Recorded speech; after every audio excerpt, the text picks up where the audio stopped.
All right, so now we're going to welcome Tamara Macieira from HandsFree Nurse on Zoom. And Tamara, you should be a co-host. Yes, I am. Can you all hear me and see me? Yes, we can. So if you share your screen, that's going to... Eric, could you also make Karen Priola co-host? Is that possible? Yes. Thank you. Thank you so much, everyone, for the opportunity to be here with all of you. We wish we're there in person, so we're going to make sure we're there with all of you next time. So thank you. Okay, so I'm gonna go ahead and start our presentation. Can you see our slides? Just want to double check. Yes. Okay, wonderful. If at any point you cannot hear me or the connection gets a little bit fuzzy, you just interrupt me and let me know, okay? Yes. Okay, wonderful. Thank you, everyone. So, hi, everyone. Thank you for attending this presentation. My name is Tamara Macieira. So I'm from Brazil. That's why a little bit of accent there on my name, but I take any variations on that, so you don't have to worry. And I'll be presenting to you today our innovation hands-free nurse. So in our company, we are addressing major healthcare challenges globally. So our North Star is all about making nurses and patients happy. And you might ask me, why do we focus so much on nurses? We focus on nurses because they are the backbone and heartbeat of healthcare. And if nurses are happy, patients are happy too. So when we think about global healthcare, we have more than 27 million nurses providing care to patients every day, everywhere. But especially in the hospital setting, where nurses spend by far the most time with the patients than any other healthcare professional, it is really a 24/7 job. And along with providing care, nurses also keep the healthcare team on the same page. So nurses are really the glue that brings all healthcare providers together. But what is happening is that nurses are completely exhausted, physically, mentally, and emotionally. And as a result of that, about 40% of nurses are reporting that they want to leave the profession in the next year. Can you imagine losing almost half of our workforce? This is a national crisis, and I'm not overstating this. And one of the main reasons for nurses being this overworked and overwhelmed is the increased workload of documenting, or as some of you may know, is the patient charting. So it is part of the nurse's work, along with of other healthcare providers, to document what they see on patients and the care they're providing. But the electronic systems designed to help with that are just not good. And an example of those are electronic health records, which are referred to in our presentation as EHRs. So nurses are spending around 30% of their time documenting. This is almost 4 hours in a 12-hour hospital shift, where nurses are in front of the computer and not with the patients by their bedside. And this is not what nurses want, they're just tired of it. So here's where a solution comes into place. We're designing a simple, and I'm emphasizing the word simple because it really is.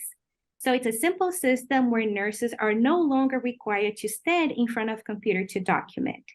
Instead, within their normal interactions with the patient while they're providing care and talking to the patient, our hands-free nurse system will capture what nurses are speaking through a very seamless microphone that I can imagine you can barely see there on the screen, because that's the purpose of it, to be very seamless. And that information that is being picked up by the microphone is being transformed into structured data using a natural language processing model. And that is the exact type of data or information that will go in our hands-free system automatically. So nurses will be doing all of that documentation automatically, just leveraging their voice and our natural language processing model. In addition, our documentation system will be projected onto any surface. As you can see there, we have a projection on a bed tray table. So that removes all the needs for nurses to be in front of a computer screen, double checking any information being entered automatically by our system. So we're really changing the current landscape where you have a nurse overwhelmed trying to find something on the screen on the computer, as you can see there on the left side under currently, and they're not really looking at the patient, they have their back facing the patient. And we're transforming that into something where we are targeting the nurse and patient experience and bringing them together again. So this is us, the team that is leading the innovation. We have been in the nursing business for over 20 years, managing more than $15 million in research funds. And over the past year, we have been working with Sean to turn this venture into a profitable business. And we met Sean last year when we participated in the UCF I-Core program, and he has been mentoring us ever since. We have also developed a business model where you can see on the right side our strategy for revenue generation. We're focusing on annual subscriptions and hospitals as our main customers, and to the left side where our key partners are. So we do have a collaborative landscape where other companies, such as big EHR vendors that you see that on the screen, are not really our competitors, but they are our potential partners. So, and we're not only generating revenue, we're also saving our customers money. So we project, and based on our assumptions, that hospitals will spend 40% less money paying nurses over time when using our system. And with our innovation, nurses will also be happy and they would not want to leave their jobs. So hospitals will not have more costs training and hiring more nurses. And this is not just me saying. We have talked to nurses across the country and some international nurses too, and this is how they feel. So here on the screen now, I'm showing to you some of our projected revenues based on our conservative assumptions. And our revenue will be based on the size of the hospitals. So the number of beds that the hospital has and also the number of nurses employed. And we are focusing on annual recurring revenue as our mainstream. And this is our roadmap. So we're currently optimizing our business model and operations, including our IP protection. We are targeting first production of our system, so the beta testing in 2024. And the thing about our team is that we're ready to pivot as needed. So we're not afraid of adapting to changes. Here I'm showing you what is the potential global market growth for artificial intelligence. And you can see that it's really big. And the good thing is that our innovation is a part of that market. So there is room to growth for everyone. Here I'm showing to you our distribution potential. So we have both the horizontal and a vertical distribution potential. We'll start first locally with health systems and hospitals in Florida and replicate our model to the neighboring states. And then we're going to scale our distribution vertically with a potential partnership with a larger company and take our innovation around the world. So we, HandsFree Nurse, are not just a product or service. We are the experience nurses and patients can't live without. If anybody is interested in joining us in this journey, we would love for you to contact us. You have our email contact there, but you can also reach out to Sean and he'll put you in contact with us. And as you see in the slide, we're also looking for funding to get started on our roadmap. And before we turn into the Q&A, I would like for our CEO, Gail, to say a few words. Hello, everybody. Thank you, Tamara. That was beautifully done. Really a testament to our wonderful team that is here with us today. Thank you so very much. And a big thank you to Sean Schonbach, our mentor and Sherpa, who has taken us through this past year, and he's transformed us. He's helped us transform. I would like to just say a couple of things about myself that I think would be very helpful to the audience. And that is that I have been, my North Star started in the 1990s when I became a nurse that was an academician and a researcher. And my North Star was around making nurses happy and being able to document their care, we being able to use that information to be able to analyze and understand the impact of nursing on patient outcomes and to improve patient care. That was exciting for us, and over the years we got funding, as Tamara was telling you, $15 million in funding to support our research. And our research was very successful. We learned a lot. We helped the nurses, but we have to say that as time went on, we were actually seeing that in the field, the electronic health record was not I've got a binging here. The electronic health record was not moving in the direction that we had imagined. And today, as Tamara mentioned, we have a crisis in documentation. And after all of the work that we put in research, and we have publications, we were fed up. Not just nurses are fed up, we were fed up thinking that our efforts have not made a difference. And so as Tamara said, we went to ICOR, and ICOR transformed us. And I want to underscore that it transformed us in a way. We are no longer academicians in this area, or researchers. We are businesswomen and men that are working together. And I want to say to you that that background that we do have, we have incredible knowledge in the area of standards, policies, artificial intelligence, nursing, enormous amount of knowledge, but we do recognize we're new to the business. And so as we are talking with you and dialoguing with you today, we invite you to talk with us about that and help us in any way that you might be interested in on our journey. So I'd like to open it up to questions. And again, thank you for being with us. And we look forward to hearing from you and expect good feedback. Great. Tamara, if you could stop sharing your screen, that way we can see the whole gallery. Yes, absolutely. And Alex, you had a question. Yeah, so in the I was wondering how I know you said that you're looking to start beta testing next year, 2024. How close is the software to being ready for that? And then with the subscription model that you guys have, does that cover the cost for each subscription? Does that cover the cost per nurse of whatever hardware is needed to go along with that? So thank you for the question. We've done a lot of work. We've been in development over the years, and we've got a lot of things going actively right now. But we have to further develop our natural language processing model, which we expect to do in the immediate future. And we're reaching out to get help and support for that. And that's question number one. Question number two, about the revenue model. These are conservative estimates based upon the savings we believe we will be able to bring to hospitals. And we think this is a lot of assumptions behind this, and we need to test it. But we think that this is a very conservative estimate, and we will be saving the hospitals a lot based upon us taking the barriers down, which are the use of computers and that computer screens, and using the microphones. Does that answer your question? And Alex, to answer your question as well. So yes, our cost is per nurse, and it's an annual subscription per nurse within the hospital. That's what our revenue is focusing on. Oh, thank you, Tamara. But what about whatever? Because I know there's supposed to be like a microphone component to the system. I think you were talking about like some sort of projection component to the system. Like, what's the cost for hospitals for that? What's the hardware cost? Go ahead, Tamara.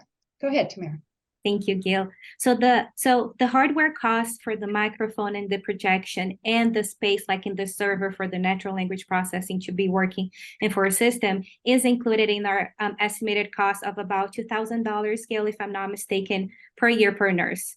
So it is included within their revenue, but those are based on our conservative assumptions. So we're validating that in the near future with the right equipment and all of that.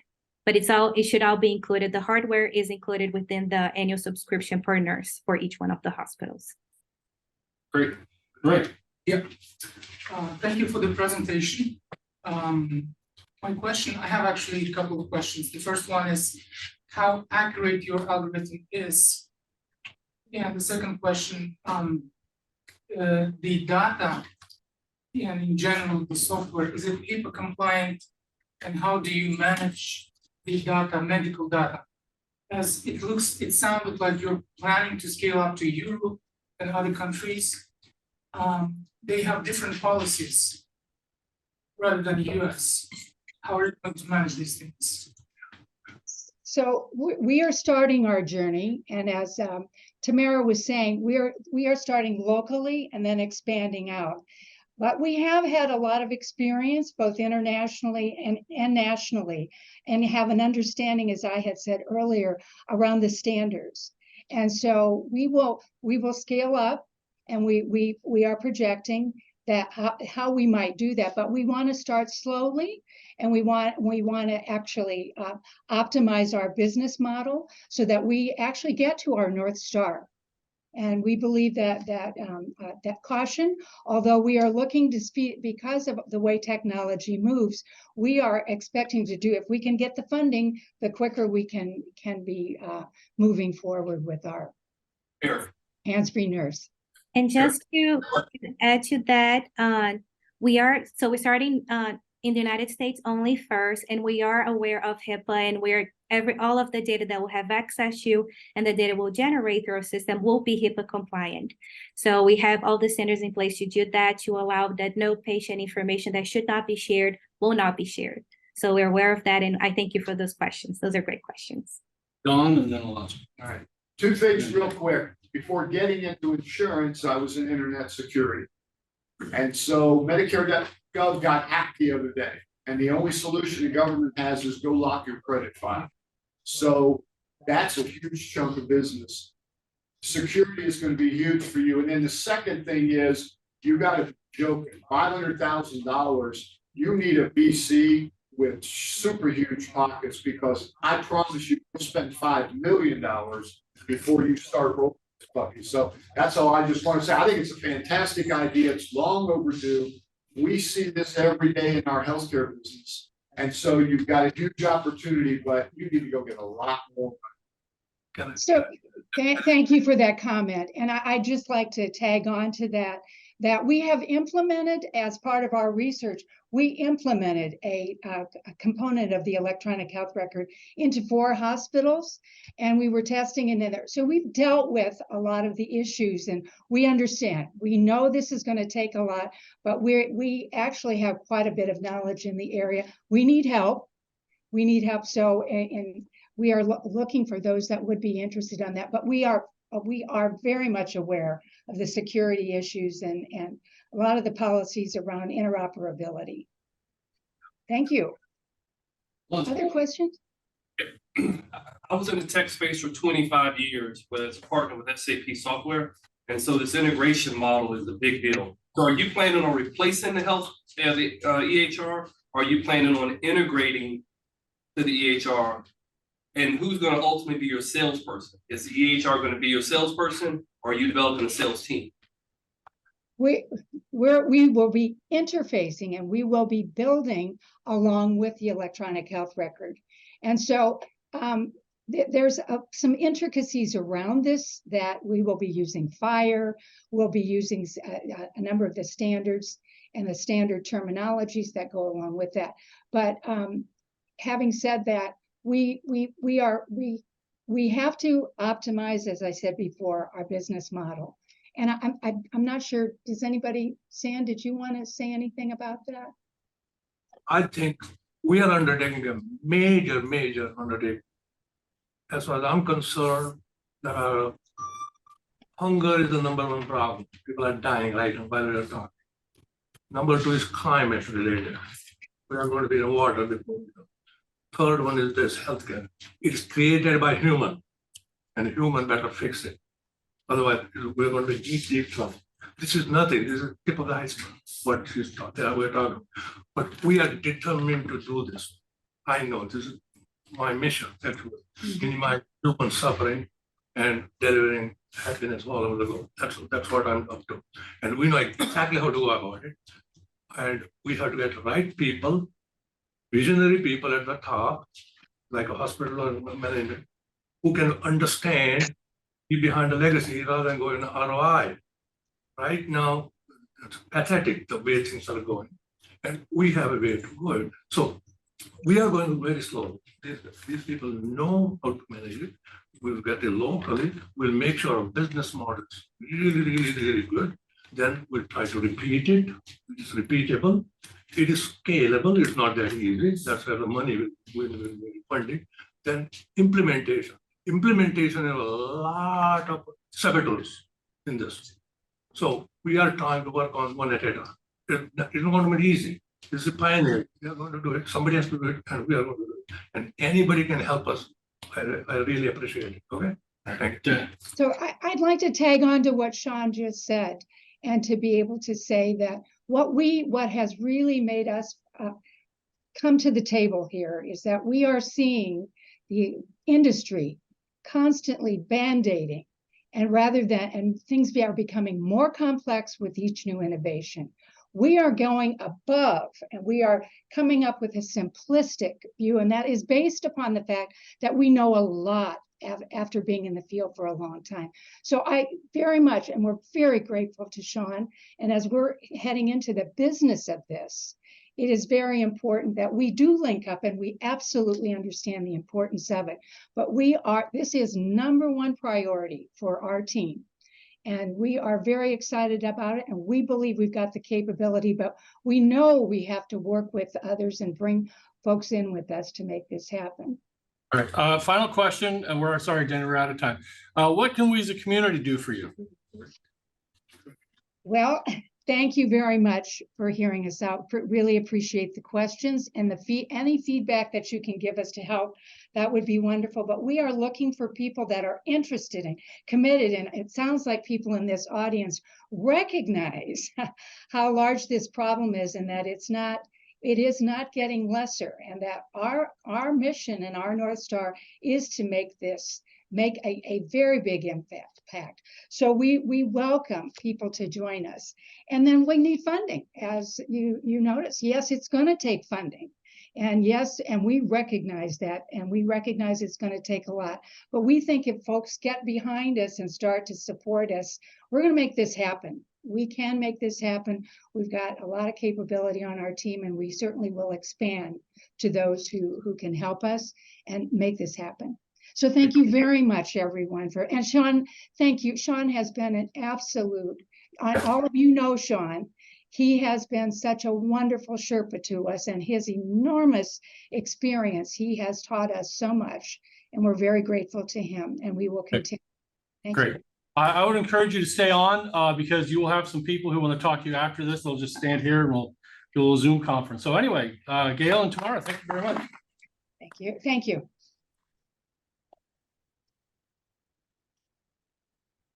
And then Aubrey Perry. How's your heart?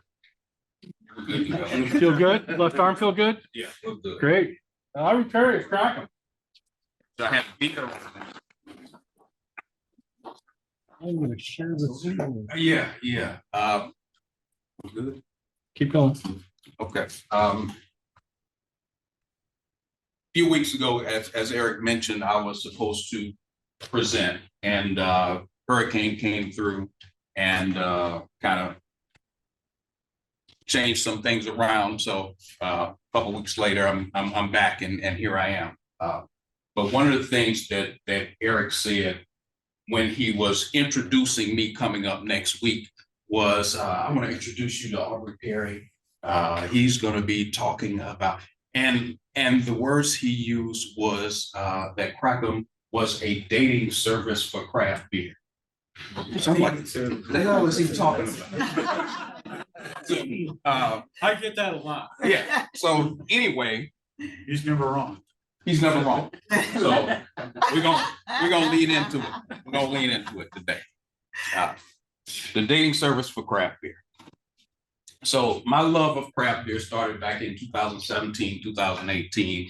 And what you see here is what Central Florida had was called the Central Florida Ale Tree. It's a map that has a listing of all the breweries on it. And if you're a craft beer aficionado, you go around, you visit the breweries in Orlando, and at each one you get a stamp. And at the end, you get a prize. And that container right there in the middle is called a growler. That's the prize that you get at the end. And then you get discounts on fills of beer and things like that. Well, this Instagram post was a post that I put out there in 2018. I was on my I had checked in at this brewery. I have one more brewery to go to complete my map, and I lost the map. So obviously, I wasn't too happy about it. So Yeah, that's where Crackem came in. I'm Aubrey Perry. I'm the founder of Crackem.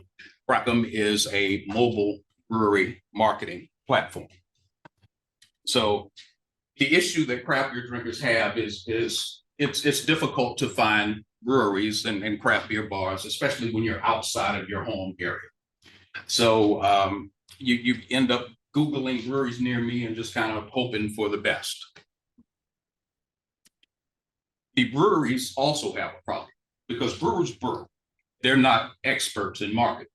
What usually happens is they find the youngest person on the team that has the most Instagram followers. They give them a couple of passwords and say, congratulations, you're our social media manager.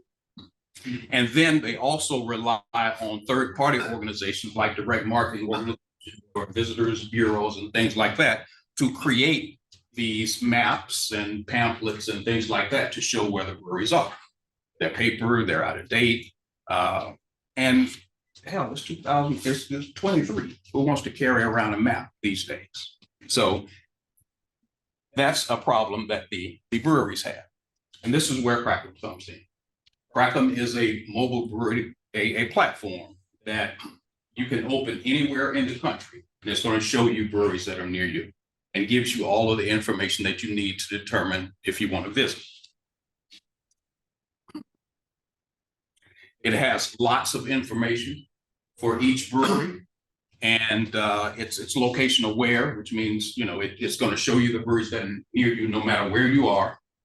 It has features like the Ale Trail functionality that allow you to check in at each brewery. It has other features like incentives that breweries can offer if it's allowed in your jurisdiction, and a bunch of other features that we saw breweries were using to attract people to their brewery. So our main focus is to connect craft beer drinkers with breweries and craft beer and get them to visit. So the way we want to do this, the app is available right now. And the way we want to roll it out, this is our go-to-market strategy. And we tested this out in Orlando this summer. We have what's called the Hot Hops 90-Day Craft Beer Challenge. And you can think of it as a short run timed ale trail, like we were talking about.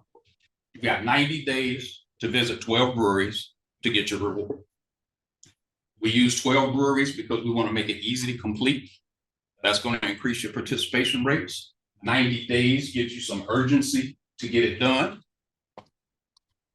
And then we support it with targeted Facebook and Instagram ads to let people know about.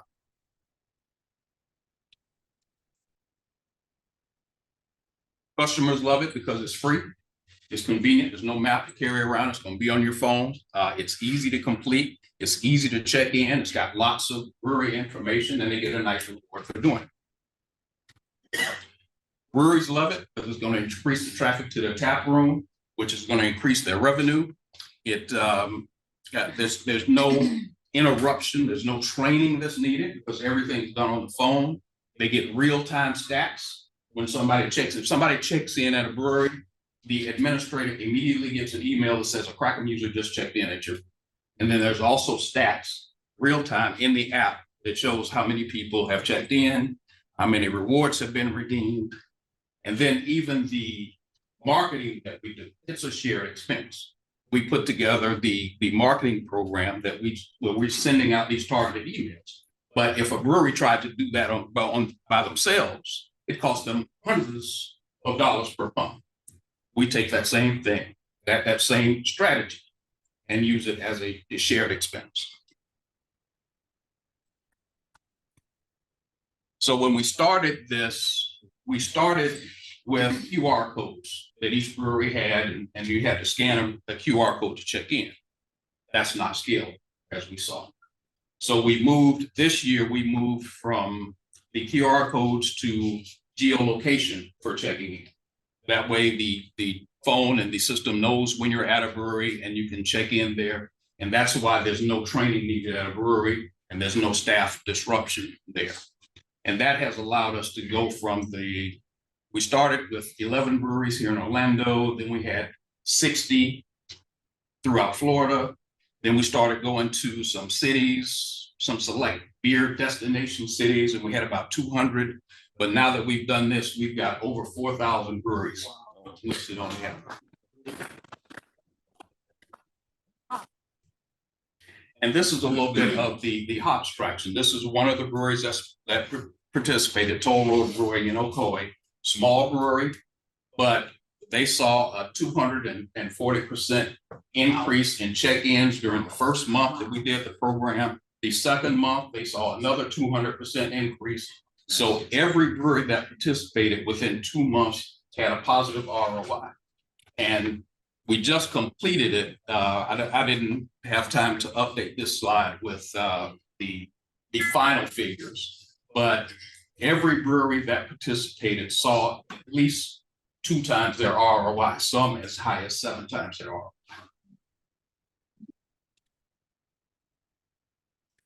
The craft beer industry is a $22 billion industry. We're going to look at we're going to go after what we call the beer tourism industry. We're not looking for the casual beer drinkers that they're welcome too, but the people that we're really looking for is those people that go, and wherever they go, they like to find craft breweries and craft beer bars. Our business model, we've got a 2-sided business model.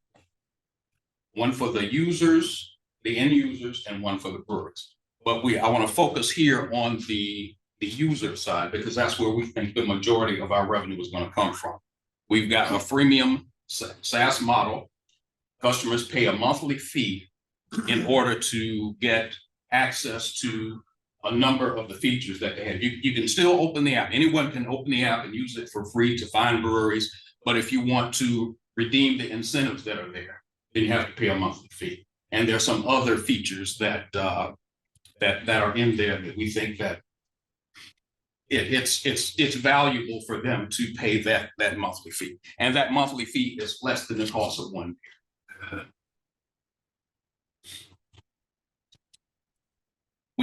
There are other options out there. There are still maps that are being created. Although we are starting to see some electronic options that are out there, we're the only option that has multiple incentives, and our platform is flexible enough that we can cater our campaigns to each state's beverage alcohol regulations.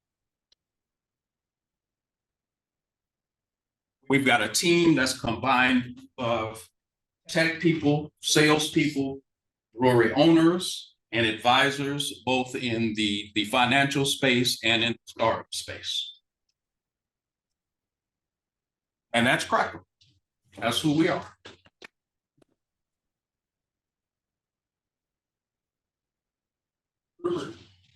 So I was on the App Store and I was checking it out. Where were you 9 months ago when I was looking for breweries to hold my events? So you had one at Persimmon Hollow, and there were one I had 3 at Persimmon Hollow. Yeah. And at Orange Brewing, Orange County Brewing, yeah. Orange County Brewing, and at Gatlin Hall. So there were some.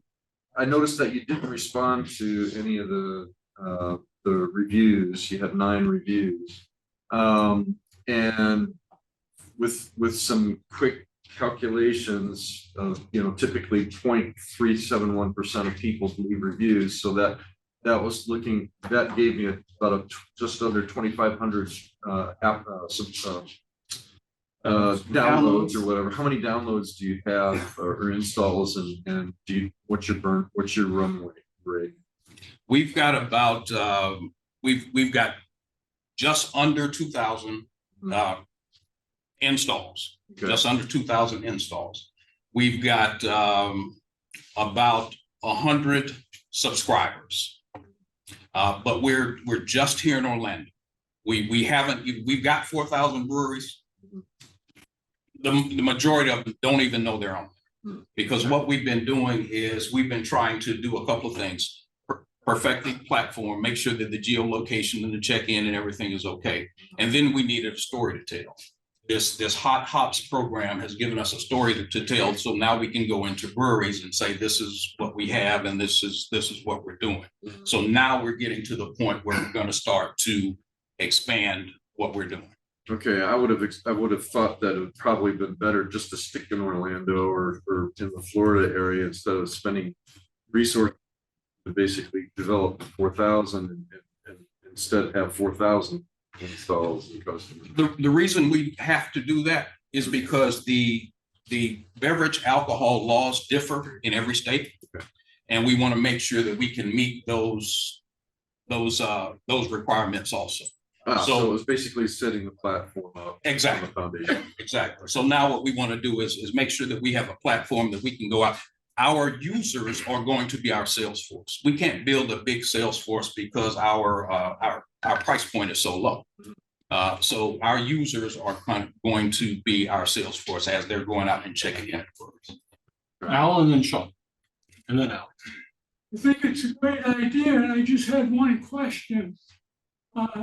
After you get it all up and running and everything's worked out down the road, whenever, seems like this would apply to a lot of entities. Yeah. That is correct. That is correct. The beer industry was easy because they were already doing these ale trails. Florida had, my last count, Florida has 9 of these paper-based ale trails all over the state. So we wanted to do something that in an industry where they already know, we don't have to educate them about what we're doing. They already know what this means and they see the value of it. And they see that it'll be an easy transition for them to do it and also for customers to understand what we're doing. All right, Sean and then Al. I think this is one of the best presents. You know what you're talking about. There are not very few people know that. The reason 95% fail because they don't know what they're talking about, why they fail. You know exactly what you're doing, the way you are going about it, iterating and modifying, having an amazing business model that ARR is the music to the investors' ears. I've been shocked nobody jumps on, takes over quickly. This is the way to be done, by the way. If you want to really succeed, really follow this process. Keep on iterating early on. That's why 95% of you fail. Early on. He knows the direction, he knows exactly how he's going to go about it. You are going to be successful written all over this business. Thank you. Thank you. We went through a couple of accelerator programs here, and the main thing we heard was talk to customers. So we spend a lot of time talking to brewery customers in tap rooms, brewery owners about, hey, what's working, what's not working. And we're taking all of that feedback and putting it in. All right, Alex. Thank you. All right. So during the presentation, you said the majority, you think that the majority of your revenue is going to come from the end users with the subscriptions. Why is that? And what is the cost for breweries for whatever services that you're offering to them? Because to me, if you can get them a 4 to 7 times ROI, I'd be thinking that breweries would be the way to go for revenue. Yeah. Good question. The reason we did that is because there are a limited number of breweries. Let's just say 10,000 breweries in the U.S. So like 9,700, something like that. But let's just say there are 10,000 breweries in the U.S. If we were able to get 90% of them, that still caps our revenue. If we got 90% of them at whatever figure it was we're charging, that caps our revenue. We want to go to the consumers. There are 127 million people that consider themselves craft beer drinkers. So, and there are more people turning 21 every year than there are breweries open. Yeah. So that's our revenue model is to in order to reach the numbers that we want to reach, we have to go after that. Now, your question about how much do breweries pay, it's going to depend on what features they want, if they want to be involved in the HOTS challenges. And my honest answer to you right now is that we don't know. Because what we know right now is that what we charged for the Orlando program was too low. Because what was that, and where would you like to see it get to? We charged them $49 a month for use of the Crackem platform. But out of that came the revenue that we used for the marketing campaign. And that was too much. That was too much. That took up too much of that piece. So we need to figure out what that number needs to be. And if we do that, you know, one of the things that we can do is we can scale what we're doing. If we know that this amount of revenue bought us this many eyes, and this many eyes turned into this many clicks turned into this many downloads and things like that, then all we have to do is, once we have that formula figured out, all we have to do is increase the amount of money that we put in there, and then that number becomes 10x, 12x. Kia. And then Ray and then Sam. Okay. Great presentation. And as an entrepreneur myself, I'm very inspired by your progress so far in getting this out and the concept. So I barely know the difference between a Stella Artois and a craft beer. In fact, if it's not fruity, forget it. I'm probably not gonna drink it. Okay. So have you given any thought, and this is probably a future thing, have you given it to how your platform can help the industry to convert more casual beer drinkers and even people who don't understand craft beer towards craft beer? Because I think at some point you'll run out of the craft beer snobs, and then you'll have to say, well, you know, who's left? So how will you think the platform could help in the converting people? I think what the platform can do is help introduce more people to it, but we don't want to be in the business of converting people. If we get you to a brewery tap room, that's your job. Yeah. That's the brewery's job to do that. We can get you there. What we want to do, we also have some other things in here, features that help enhance the experience at a brewery. We've got a pay it forward campaign. So you can go to a brewery and say, I'm a Florida A&M alumni. So I say, I want to buy a beer for the next FAMU. Person comes in with FAMU t-shirt, leave it there. But we've got a challenge that we can add to it. I want to buy it, but he has to sing the FAMU fight song in order to do it, or bark like a dog or something like that. You know, something silly. Yeah. But those are the types of things that create memorable experiences at your venue. Yeah. I think a Belgian. And I just downloaded the app, even though I don't know what, but is there a fruity option? Like, can I go say, I like this kind of beer? We don't rate beers, but talk to me after, so I give you some recommendations. Okay, thanks. Ray and then Sam, and then we're out of time. Okay, interesting presentation. My question is, I'm showing my phone. I have 2 billion applications there. You know, and just for the beer, if it happens, I need to go to Orlandopreneur, and I need to find that brewery. So my question is, instead of letting people download the application, did you consider web applications? We did. Our app that we have is a hybrid app. So it's a web app that has exactly. Okay. So, but you know, we needed to use, in order for it to be to use a geolocation, we need that location functionality on the phone. And then initially we needed the camera also because we were doing the QR codes. There's some other functionality that we're going to have down the road that's where we're also going to need that camera. But that's not there yet. So that was the reason that we needed to have a downloadable app. All right, Sam, and then.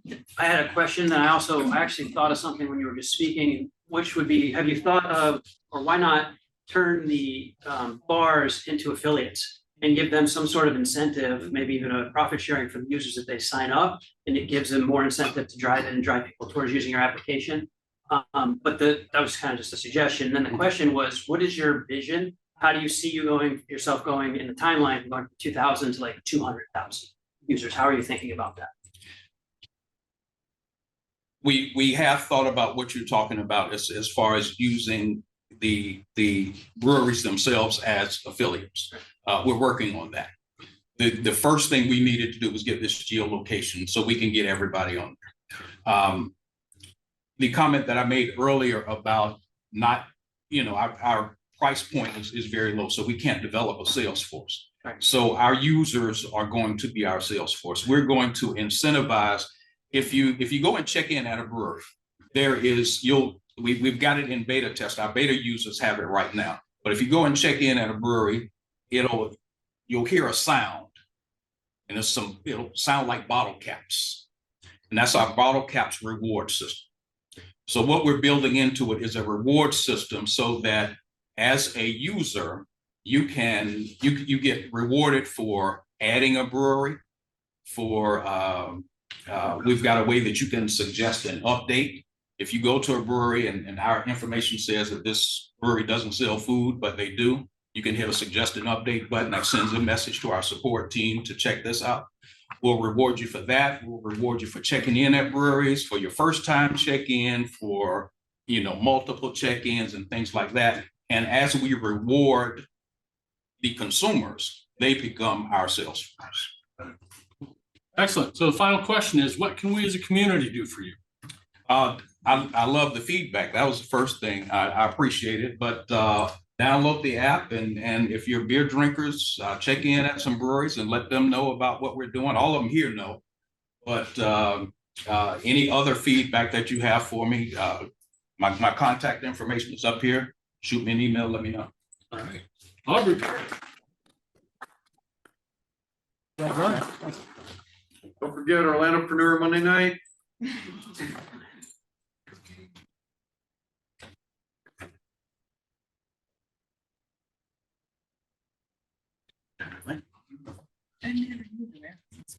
All right, so we had Aubrey. So, like I said, next week we are looking for speakers. So if anybody wants to give up and give a 6-minute pitch and answer questions for 20 minutes, this is all give or take.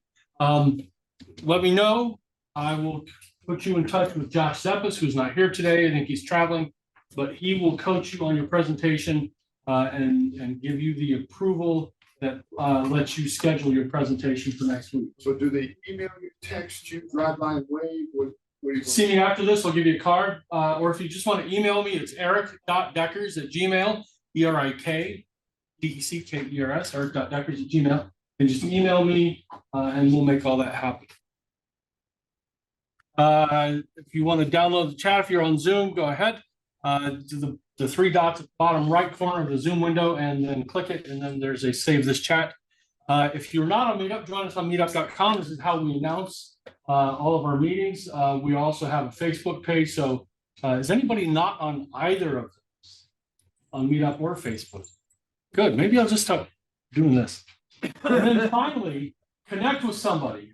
We have a lot of new people here today. And a lot of you have met somebody new for the first time. Please find a way to connect with them. The New General Coffee Shop is just about 2 or 3 blocks up here in Winter Park. That's always a good place to meet. But find a time to meet with somebody, get to know them, find out how can I help you. Don't think about how they can help you. You ask them, how can I help you? If you help enough people get what they want, you will get the blessings, the karma, the cool points, the whatever, you will get that in return, the more people you help. So connect with somebody, find a way to help them. This is how we build the Orlando entrepreneurial community.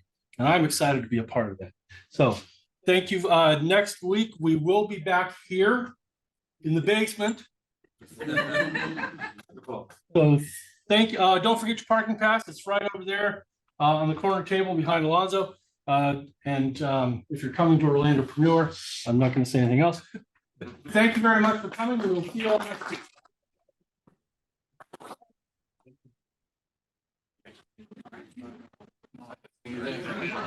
Good. So how long will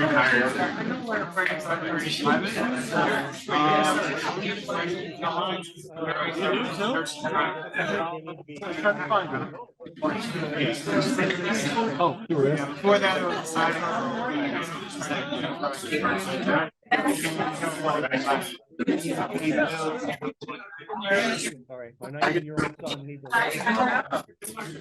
There, Gail, meet Denny. Denny had a great question for you.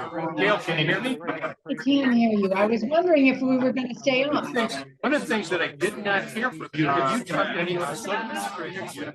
I, you know, I'm not here. Can you speak again? Sorry, I'm having trouble hearing you.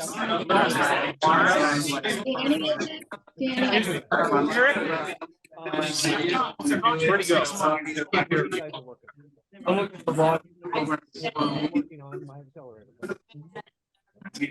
I do not know the volume. You probably had That's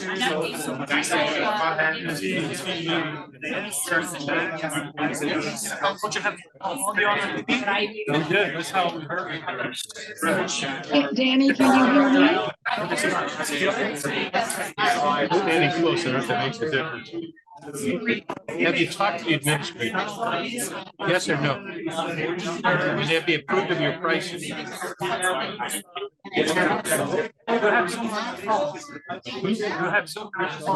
So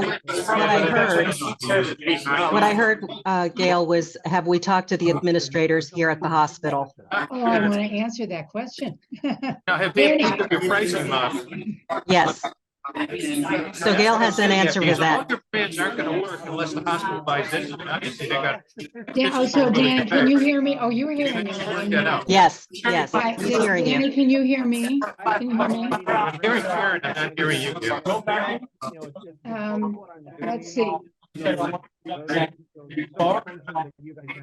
you hear me That now? was my question. Yes. You got that goal. That's what you need to do. If you've done that, you're gonna be golden. If you haven't done it, that's a problem. We have. They are among the hardest people in the world to deal with. You really are. I don't know why. Tell me what your background is. And talk. I'm sorry. Can you hear? Karen, maybe you can ask him the question. Tell me a bit about his. Yeah, so I've been a Gail management. Tell us about you. Matter of fact, we're launching a new company in the medical field. Building magnetic groups that was founded by NASA years and years ago. That's never done anything. And it's, you know, it's always going to be a four things to time air, food. Yeah, unfortunately, the background noise is breaking you in and out. You're subject to Can we follow up with him? We can't hear If we're it. going to fires, the problem is not how far we're going. It's not any run to do. It's got to make getting magnetized. So that's what NASA's working on. So unfortunately, you're breaking up. So it feels sore. So that's what we start out. Diabetics, there's about 10.5 million. We can't. Can we get your a number to call you? We'd love to talk with you. If you're interested, at least talk to Tamara. I'd be happy to help you. We'd love to talk with you. So we're having a hard time understanding what you're saying. And we really want to hear you. You sound like you've got. Can you put your card up? I'll let him know that I want to talk. Okay, that would be great. Thank you so much. We appreciate that. It's so long. I can't tell you how frustrating it is as a patient that you see all the people supposed to be cared, you're spending all their time putting stuff in the computer. Yes, Right, that's our right. point. That's our Yep. point. And I Yes. think you found it. That's great. It's progress. Thanks, ladies. Stay well. Yeah, thank you. And we'll talk to you.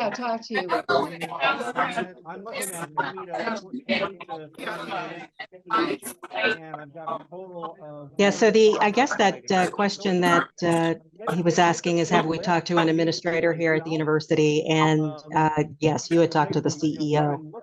As several. We've Yes. talked nursing, we've talked to Yes. IT, so it'd be nice to know. And did you understand what his business was, Karen?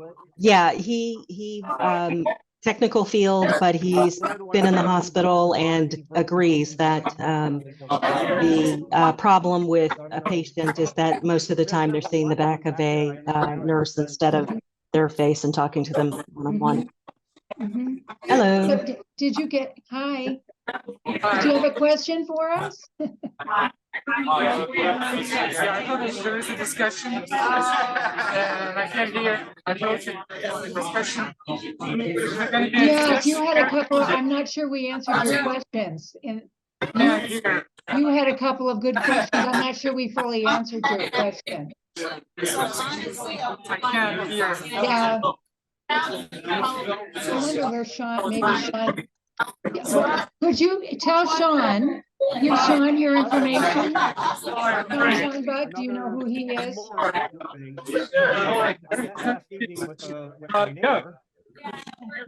Yeah, we can't hear that. He's one of the instructional designers.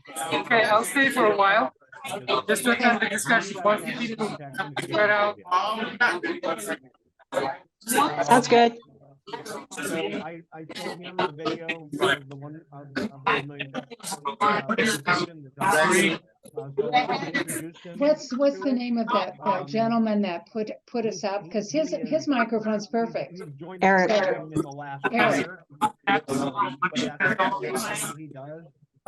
It's Eric. It is Eric. It is Eric. Yes. Because I know that that's really where you guys want to do this kind of thing.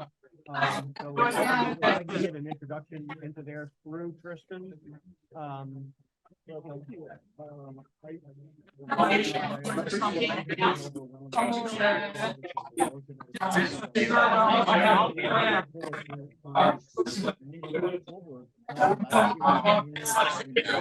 wish I could read their lips, Karen.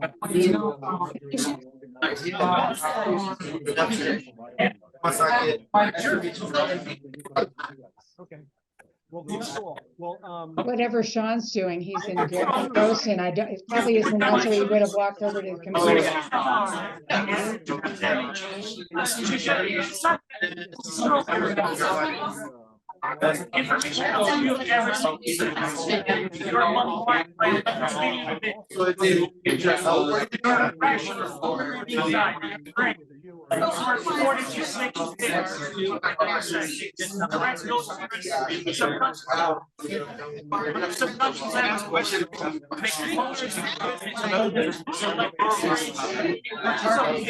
gonna call you. I'm gonna call you and mute. Okay. Okay.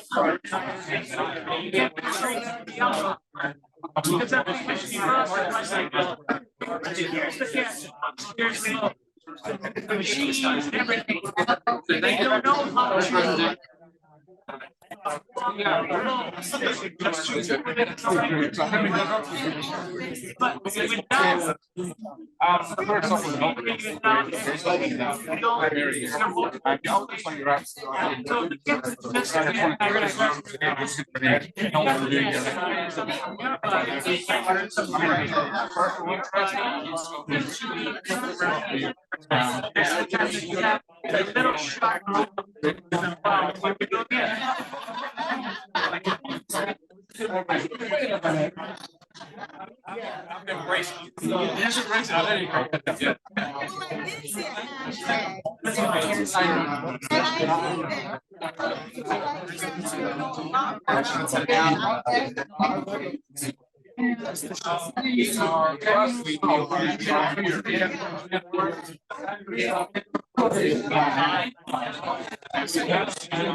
I'm going to sign off.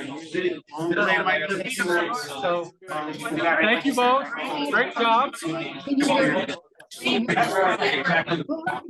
talking to. I can't hear you. Can you email me? Yes, yeah, will do. Will do. Thank you so much. Thank you.